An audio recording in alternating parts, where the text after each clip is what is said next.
Chapter 12. The Fall of Redclaw. Redclaw knew offering the alpha spot was the only way the male would help him. Though regretfully, the body of the Sharptooth washed ashore within the following days. Redclaw stood on the beach, gazing down at the body, sighing and growling. Alas, another failed attempt at ending the life of the little Sharptooth. The mysterious island proved safety for Chomper and his family, much to Redclaw's dismay. After the death of the assassin, Redclaw knew he'd have to reach the island himself, finish the job, and get rid of the Sharptooth called Chomper. When the land path was visible, Redclaw and his fast-biter associates crossed it and reached the island. Splitting up to cover more ground, Redclaw caught the scent of the youngling, smiling and peering around. Then he heard it, a voice, not in Sharptooth, but in Leafeater. Course Redclaw couldn't understand a single word, but he knew it was the boy, Chomper. When Redclaw made his presence known, Chomper backed away, only to pause and gaze up at the taller male. "Why do you keep coming after me?" Chomper asked bravely, showing more guts than Redclaw expected. "I owe you no explanation, other than I can't stand watching a Sharptooth help prey, allow our food to escape us. You bring shame to your family, and your very existence is a disgrace to all Sharptooth, myself included." Looking the small boy over, Redclaw couldn't imagine such a weirdo would lead to his downfall. "You are a blight, one that I'm here to snuff out." Before Redclaw could attack, Chomper took off, running for his life. With a roar, Redclaw went after Chomper, losing sight of him, yet picking up on the trail and going as fast as he could. Ahead he heard the adult Sharpteeth, Chomper's parents. It had been some time since he came across the couple and only smiled. Out from the brush, Redclaw came, seeing the pair stand protectively between him and Chomper. "You cowards, hiding here rather than facing me!" "We don't wish to fight." "Yes. Why is it you bother with us? What have we ever done to you?" "My quarrel is not with you, but with the troublesome boy, the one who speaks to leaf-eaters. It's only because plant-eaters were the first to welcome him into this world. Now, leave our island at once," the male said, walking forward to intimidate Redclaw, though it had little effect on him. "I am your alpha, the ruler over all Sharpteeth, and you will hand over your son or die." "We won't ever let you hurt him," the female yelled and flew forward. Redclaw steadied himself and felt her plow into him, being shoved back. Clawing her across the face with his claw, he threw her aside and saw her hit the earth hard, knocking her out. With her unconscious, he went for the male, who shielded Chomper. The males collided, Redclaw noticing the pair weren't as strong as he remembered, knowing he had the upper hand, being younger, faster, and bigger. Throwing the male down, Redclaw placed a foot on the male's neck, cutting his air off and planning on killing him, until... "Leave my daddy alone! It's me you want, remember?" Chomper called, waving to get Redclaw's attention. Once the male passed out, Redclaw turned and saw Chomper, knowing it was his chance, his moment to change his fate. Leaving the male, Redclaw went for the boy, who fled once more. From the side, Screech and Thud appeared, blocking Chomper and trying to grab him. "Dang, he's fast," Thud commented, diving and hitting the earth. Chomper escaped him and tried to get away.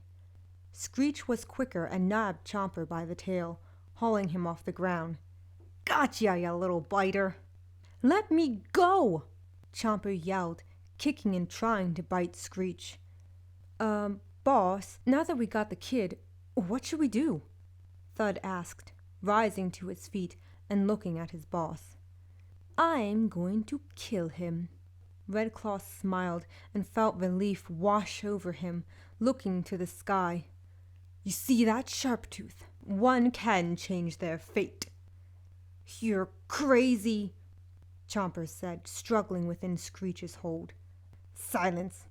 Boys, tie him up. I don't want him getting away again. Right, boss. Just wait till my mommy and daddy wake up. You'll be sorry then. Held, Chomper felt Thud place vines around him. They'll kill you. Doubtful. Once Chomper was unable to get away, Redclaw gestured for Screech and Thud to step back. Boss, you're really gonna waste this kid? Thud asked, standing by Chomper, who struggled to get loose. I mean, he is a kid and all. Do you wish to be squashed too? With a lowered gaze, Thud moved back slowly. Good. Now prepare to die, boy. Redclaw lifted his leg and was ready to step on Chomper. Monster! Someone yelled, the female waking and rushing to save her son. She slid and slammed her side into Redclaw, catching him off guard and sending him rolling across the earth. Stay away from us! Chomper's dad was up, chasing Screech and Thud away, the pair hurrying to get their son and fleeing their home. From the ground, Redclaw watched the three fade into the jungle. No, no, no! In frustration, Redclaw rose and roared, kicking rocks, whipping his tail and knocking trees over. Stomping around, he screamed out in rage. I was so close! How could it end like this? Easy, boss. It's not the end of the world. It will be the end of me! He shouted, huffing and slowly cooling down. We'll track them. See if we can keep up. In the following days, Screech and Thud thought their boss was unraveling.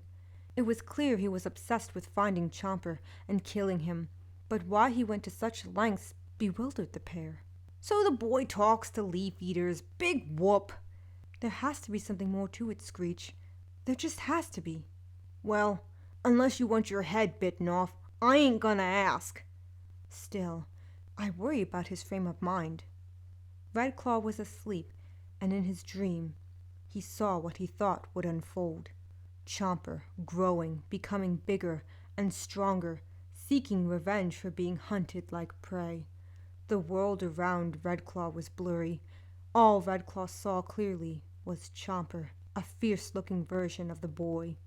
Running for his life, Redclaw came upon a steep edge, peering over and seeing rocks clatter down into a great crevice. Redclaw, you hunted me and my family for years. Now I'll make you pay with your life. Chomper, mercy. I am the Alpha. You're Alpha, Redclaw said, thinking he could buy himself some time. It was nothing personal. You are nothing to me. You are a monster and will face the consequences of your decisions. Chomper approached Redclaw and spun, his tail sweeping Redclaw's legs out from under him. Unable to keep his balance, Redclaw found himself hanging off the ledge, gazing up at Chomper, who stood and looked down. Lifting his foot, Chomper smiled. Now prepare to die, Redclaw. Slamming his foot down on Redclaw's head, Redclaw found himself falling off the edge and downward. Just before he hit the ground, Redclaw sat up, finding it was a sleep story and nothing more, though his heart was pounding and he was sweating like crazy, huffing to calm himself.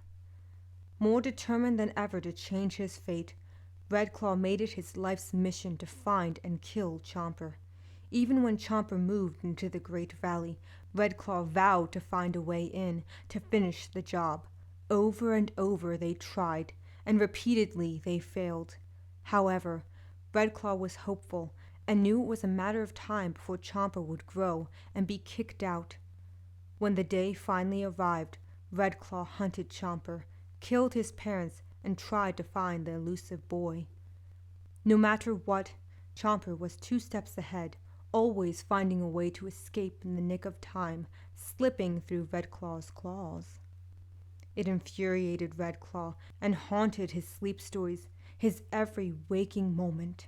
Standing across the island, Redclaw saw the land path appear. It's time, boys.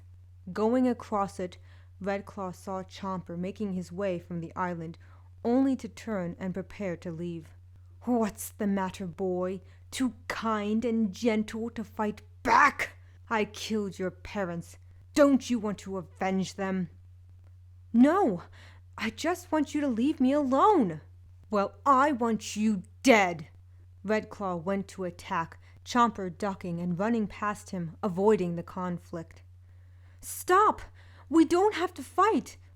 We can be friends." "Friends? Feh! I'd rather have my teeth ripped out than be friends with a freak like you." Chomper froze when he noticed the waves beginning to rise and fall. Earthshake!" The land path under them moved, and water splashed up. "No, not again!" Redclaw yelled, struggling to keep from falling. Chomper ran back to the island, while Screech and Thud escaped to the beach. "Boss!" shouted Thud, seeing their leader was left behind, while the water rushed between them. "Come on, Thud, before we're washed out to the big water!" Redclaw was sent tumbling into the water, where he found himself spinning, the waves tossing him about. Dizzy by the movement, Redclaw wasn't able to tell the surface from the sea floor. He was running out of air and thought he'd pass out and drown, just like Sharptooth.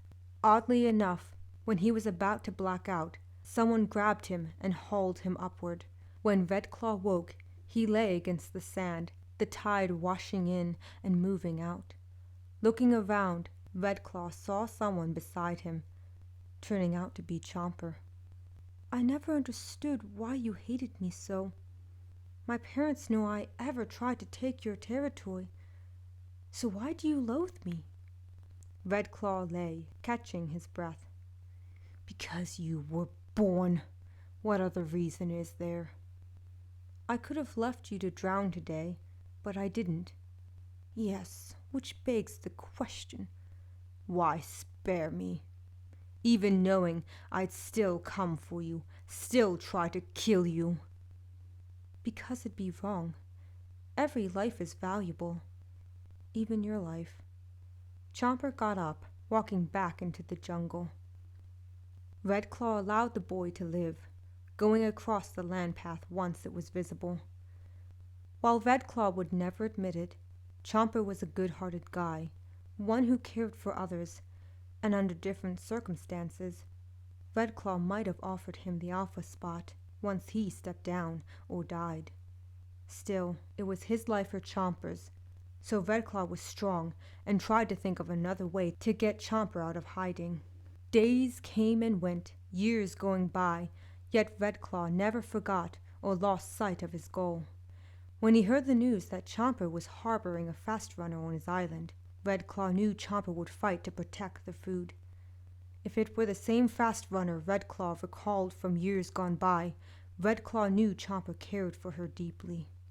Before he went to the island, Redclaw knew it was time to tell the Fastbiters why he pursued Chomper.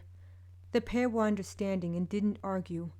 Otherwise, Redclaw would have killed them on the spot for mocking him. "Boss, you really think he'll fight you?" "Oh, if it's over that fast runner, he will. You recall how he always came between us and his friends." "You got this, boss." Redclaw was confident, perhaps a bit too confident, for the fight would be his last. On his way to the island, he got an odd feeling. Something in the pit of his gut told him things would go awry. While a pack of Fastbiters went ahead, he paused, glancing at Screech and Thud. "On the off chance I lose, I need you two to do something for me." "Anything, boss." "See where my predecessor is, and then come here and tell Chomper to take them out." "Boss, I don't think he's got the guts to face your predecessor. Even you were leery of them banishing them in the first place." "Promise me you'll do this. You've both been loyal, and I want to make sure you have a place should I fall." Thud looked Redclaw over, never seeing him so soft-spoken, and dare he say it, kind. "Boss, you won't lose. Thanks to the both of you." Redclaw took a breath and pressed on, going to face Chomper once and for all. Ironically, during the fight, Redclaw walked right into Chomper's claws, gazing into the eyes of the surprised Chomper, guilt washing over the boy. It was at that moment Redclaw regretted what he asked of Screech and Thud, for he knew his predecessor would kill Chomper easily. In a way, Redclaw sentenced Chomper to his own death. If only he had a few more minutes to speak, to apologize, to say words that were left unsaid. But it was too late, for Redclaw knew his time was up, that his fate was sealed. In the mysterious beyond, Chomper stood and listened to Thud. In the end, it was his pursuit of immortality that led to Redclaw's downfall. Why wait till now to tell me this? It'd been nice to know he had an heir. You know, why should I care? I never wanted to be Alpha anyway. Let them have it. I haven't the time. I have other things to focus on. Yes, and those things are distracting you from the important things. What are you trying to say, huh?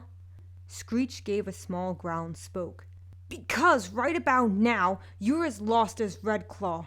If one chases their tail, they're bound to lose sight of what's truly in front of them. You have a lot more to lose than Redclaw ever did. You have someone who loves you, friends, a family. All Redclaw ever lost was his power. Chomper sighed and spoke strongly. I'm the boss, right? So if you don't want to follow me, don't. I never asked you to. Geez, no need to get huffy. We're here to watch out for you, have your back if you get in trouble. I'm just curious if there's a way to cross the big water, all right? Chomper said, looking across the rushing of waves. Sure, whatever. Without another word, they pressed on, continuing their hunt in silence.